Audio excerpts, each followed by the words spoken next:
I'm Lisa. I'm Kelli. And this is They Said She Couldn't, So She Totally Did. Inspiring women with inspiring women. Today we have lisad'Amato. She wears a lot of hats, this lady. She is a TV personality, a singer, a fashion model, probably best known for winning, is it the 17th? Was it the 17th cycle? Yes, the All-Star cycle. All-Star cycle for America's Next Top Model. She's a wife and a mother and an inventor of a very innovative children's product, Dare You Go, that was featured on Shark Tank and has taken the nation and actually globally by storm. And lisad'Amato. Hi. Woo, girl. Thank you for coming today. It's my spending pleasure. time with us. Yeah. So, how did this all begin for you? Like, you got into this industry. Like, how did it start? Well, okay, so I can answer this in two different ways. One, I think that when I was a young girl, I wasn't very good at making friends. There was a lot of neglect and like abuse in my household, so I think I just lived in my own imagination, and there I became the star of my own show, of my life. So I think just internally, I've always loved to entertain. I have a wild imagination, and I think because that seemed like such an untouchable thing to do, like it wasn't something that I could ever do, like be a model or be in a television or anything like that. So I would just imagine it, and then I think I was I had a lazy eye. So when my eye went straight, everyone was telling my parents that I should be a model. I was like, oh my God, I'm pretty? What? It was like, what? Whew. All right. That's cool, And then from there, I just, my dad signed me up to do John Robert Powers because that's what you did back then in the 80s, Was it the 90s? And how long did it take you? Like, when he signed you up, you were what, 12? How old were you? I was 12 years old. Yeah. John Robert Powers is like, I don't even know if it's around anymore, but it's where they teach you how to model, and it's a total scam ripoff, I think. It was a lot of money for my parents at the time, but my dad, he really wanted me to gain confidence because I was very shy. And what? You were shy? I know. Well, what's also crazy is, I know. Like, I'm blown like, I know. That sounds really shocking. My sister was so incredibly outgoing forever. She was the most popular girl in school, always. So it was very hard to live up to that. And I think it also tamed me even more because she was the umbrella. She was, it overpowered you. Yeah, I remember we'd go to like a birthday party together, and they'd be like, "Well, what do you want to drink?" And she'd be like, "She wants 7-Up, and she doesn't like the pepperoni on the pizza." Like she always talked for me, so I never had to speak. Yeah. But that being said, I came out of my shell with John Robert Powers a little bit, I think, because it was something I loved fashion. I would watch those. I think it was like the E Fashion File. Do you remember that? Yeah. And I would just like watch all those beautiful models walking down the runway, and it was.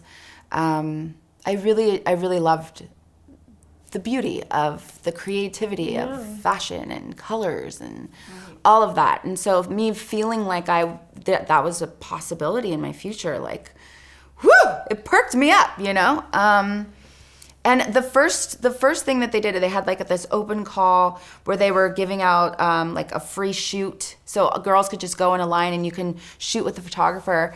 And I went to school, and this boy, he was like, I saw you in the newspaper this morning. My mom showed me. And I was like, what? So out of all of the girls that were there that day, they put a huge picture of me saying like, John Robert Powers like comes to Thousand Oaks, and they used my picture. Oh. And that one moment, I was like, oh my God, I'm famous. Right. Like I was like, I'm so famous, you guys. This is crazy. And like, and not to where like I was full of myself. I was just proud of myself, thinking that like I somehow created this on my own, which I don't know. Did that lead, like, when did your big break happen? I think there's a bunch of little breaks that turn in that just kind of builds up. I know I signed up for Teen Magazine. They had like Face of the Year or something. So I sent in some pictures and I got top 20. So they sent me like, I don't know, like $400 of like Maybelline makeup. Sweet. And then they put me in like the finalists page in Teen Magazine. So I was like, oh my God, I'm almost a supermodel, you know? It's like, I cannot believe that I'm doing this, you know? And this is just a young girl that's just like in her room, like filling out a little thing and tearing something out and putting a stamp on it. Yeah. And then there was another time where I got a letter in the mail and it was like, you've been voted by somebody at your school to enter this beauty pageant. It's like Miss Teen USA or something. And it was like $86 to send in to like submit yourself. I didn't have any money and my mom refused to do that. So I just went door to door in like my church dress and I like asked everybody to donate. I didn't make enough money and my mom told me that I would never win. So I actually took that money and went to Wet Seal and like bought like, you know, cut off shorts and scrunchies or something. But you know, like just knowing that, and like, you walked by everybody's house in your little shorts. Hello, can you donate for me to enter a pageant?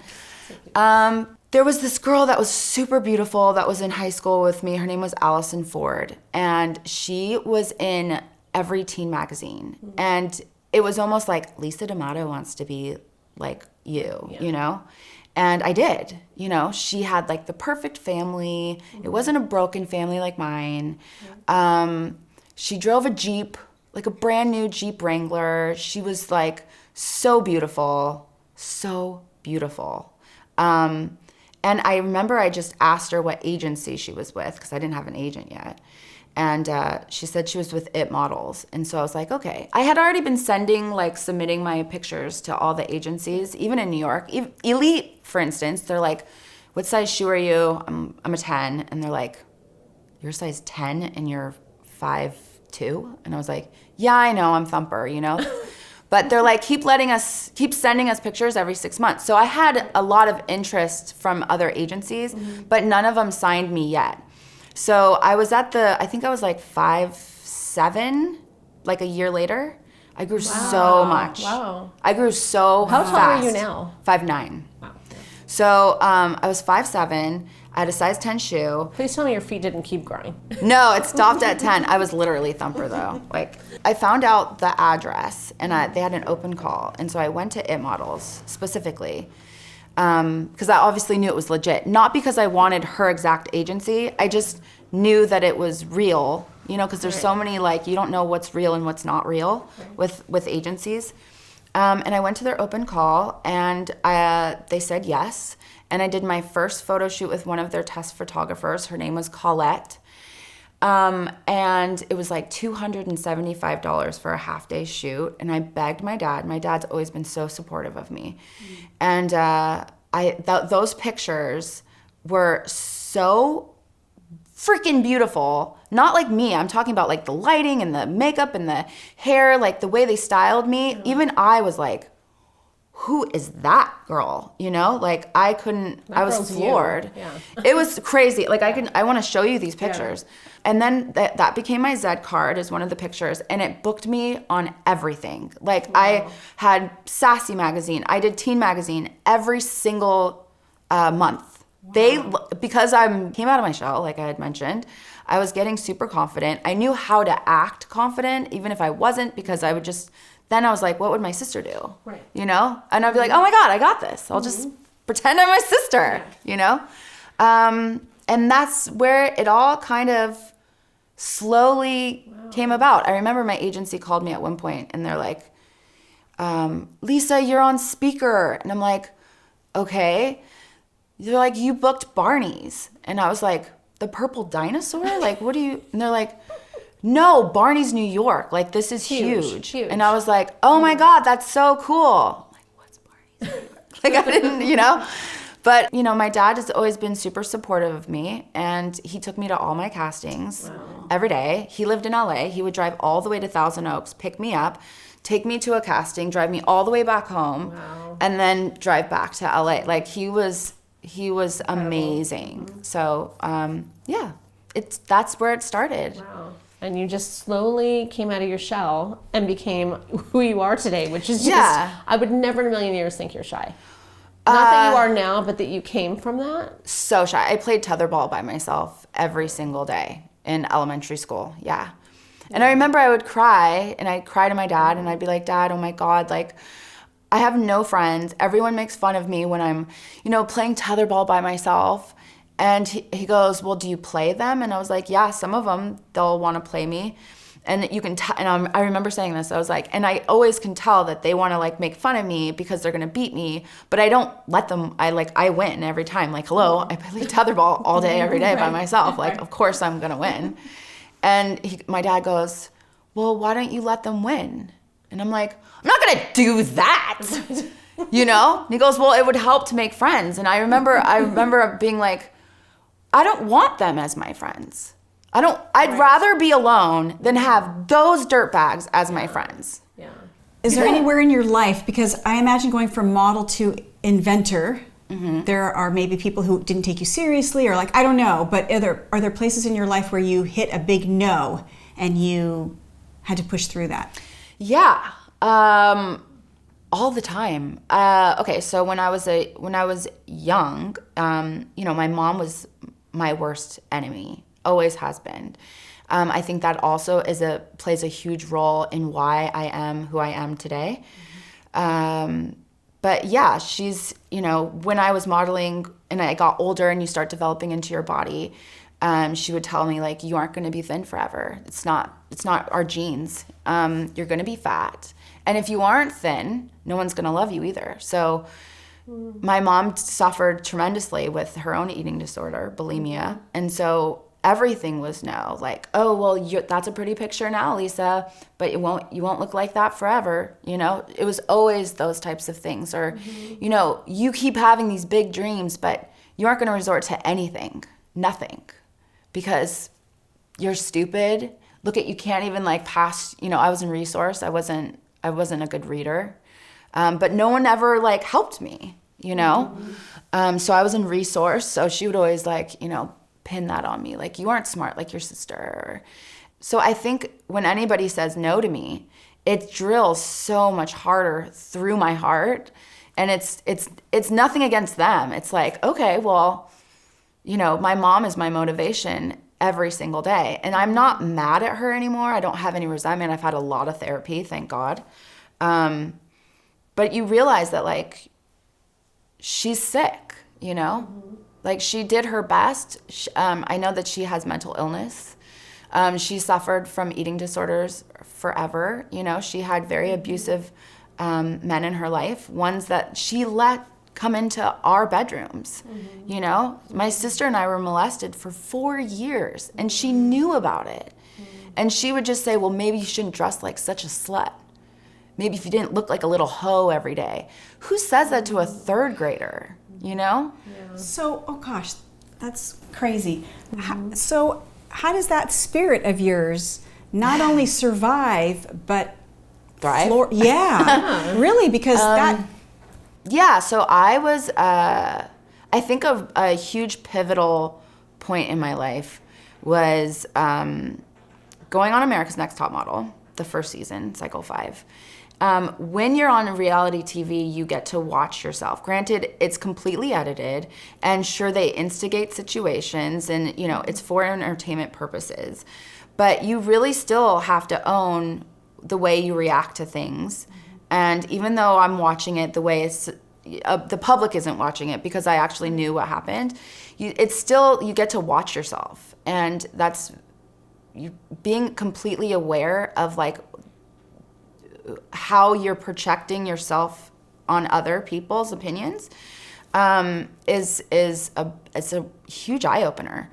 And I did drink on the show. I drank not more than anybody else, but I think I'm just a way more entertaining drinker. They wanted to spin me in that light as somebody, I drank 4 nights, 5 nights, like the rest of the girls in the 2 months, but they put that on every single episode. They'd put me drinking on every episode, and I'm like, whoa. So they spun the image. They spun it. And when you looked back after, you were like, that's not me, but also that is a part of me, because I would drink to get away from your feelings. My feelings, yeah. It's escapism. And they wanted to make me the bitch on the show. And so I just realized that, yeah, I do own the fact that, yeah, I used alcohol to escape. And just like everybody else does. Yeah. I'm not trying to say that, you know, I'm unusual.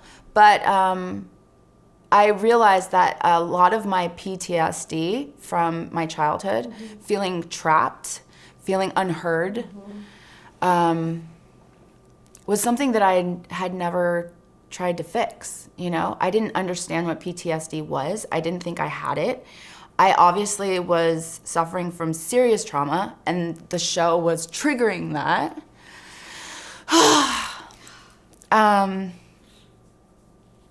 Yeah, so what it did, ultimately, was it made me an amazing candidate to be on Dr. Drew's Celeb Rehab. Now, did I suffer from an addiction? No. Did I suffer from serious trauma as a child?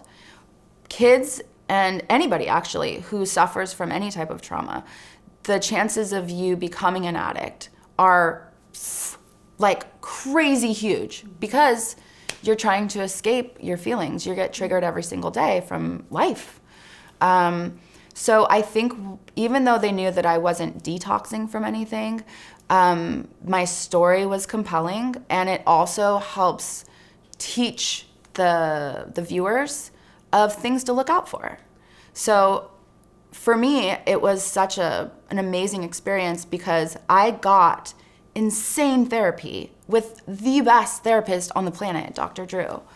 It was really nice, because in my life, growing up from the time I was a child all the way till that experience, which I was like 26 maybe. So for 26 years, I had zero therapy with all of that molestation and eating disorders, you know, almost died.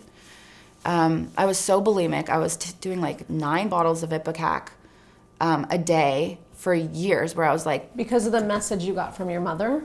Mm-hmm. Yeah. I was actually throwing up blood clots, because the Ipecac, like, destroys your stomach. And I'd like make myself pass out. Like, I'd throwing up blood clots, and then like pass out, you know, like crazy things I was doing to my body. Now, by the time I was 26, I had already gotten myself like super healthy. I think when I turned 21, I was like, this is over. So with the eating disorders, I fixed myself, which was great. But yeah, all of these things that I had never gotten any help with. So when I sat down with Dr. Drew, it was so amazing, because in my lifetime, up to that point, if you've ever told anybody your experience with like, oh, I've been molested, that fucking shit sucked, you know, they'd be like, yeah, my uncle, you know, touched me once or something. It's always like a one-up. So you never get like, the one thing that he taught me is when he's like, so tell me like, what happened to you as a child? So I would tell him, and he'd be like, that's horrible. Right. And I'd never gotten that. Right. No one was listening. You were validated. They were busy heard talking. And validated. And nobody had ever done that before. So it was like, and then he explained that to me. He's like, why are you smiling? You know, I'd be crying but smiling. He's like, why are you smiling? And I'm like, I don't know, you know? He's like, you're smiling because you're trying to deflect the way that you're feeling right now. And you don't have to smile. Like, that's fucked up what happened to you. So just like learning that that's what I needed, is somebody to just like tell me, like to agree, to like listen to me, was really, really something. That you mattered, that what you felt mattered. Yeah, and that I didn't deserve it. No. And like my mom didn't mean to do it. Like anybody who lets that happen to their children, it's not the kid's fault. You know, and that's something like I knew I didn't deserve it, but I didn't understand why I wasn't special enough for her to protect me.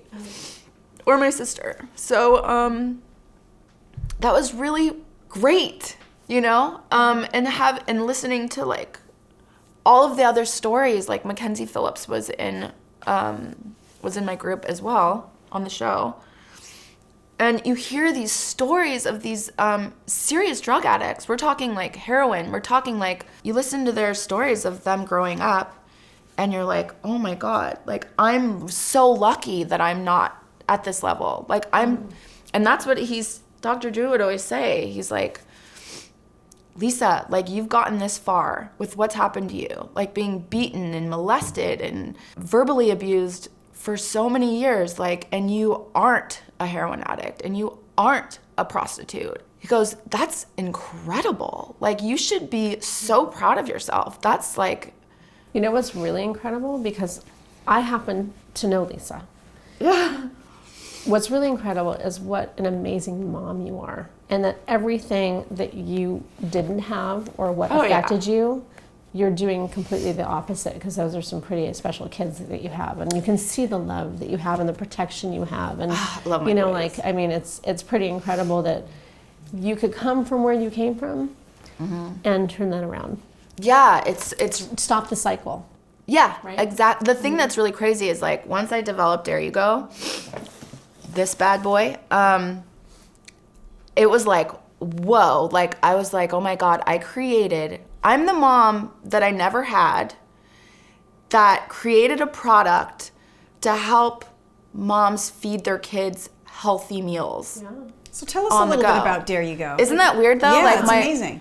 I didn't mean to do that. Like that's obviously my fate, because my mom was trying to make me unhealthy, and now I'm a mom that's helping kids be healthy. It's All crazy. over the globe. All over the globe. 20 countries. I'm in 20 countries. Tell us how this started for you, because of my background, it's always fascinating to hear, like, when did that light bulb go off for you? Okay, so with There You Go, the There You Go rock star is my oldest son, Daxel. So I want to feed him homemade meals that I know are good ingredients. When you pick anything up at a food court or whatever, you never really know what's in there.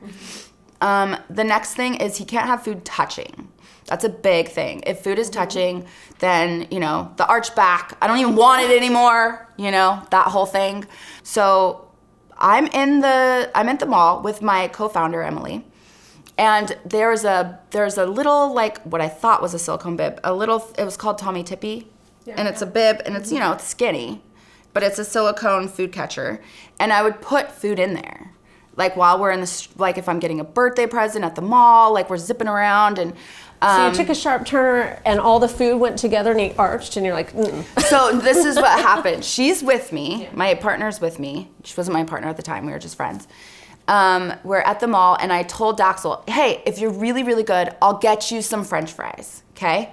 So we did a few errands, and then we ended up at the mall, and I had to get a birthday present, and he had done well. So I went to McDonald's, which was in the food court, and I pulled the Tommy Tippy out, and I put French fries on this side, and then I put ketchup on the other side, right? But they had to be separate, and I put the bib on him. And then we start walking, and my friend Emily, she was like, oh my God, that's genius. And I was like, yeah, it is. I mean, it works. I was like, but I wish it had a divider so it didn't touch. And I was like, and also if it's sealed, that'd be rad. And she's like, she looked up at me and she's like, well, then make it. And I was like, there you go. There you go. There you go. Yeah. Oh my God, I'm going to be a billionaire. Oh my God, I'm so famous right now. Like, it was that moment of excitement. And then you go, oh shit. There's a lot involved. It's so much, and it's so expensive, and it's so hard. It's so hard to break into the product business and to actually make it, to actually make a product in packaging like that and then get buyers to notice. And not only did that happen for you, but you're on Shark Tank, you're global.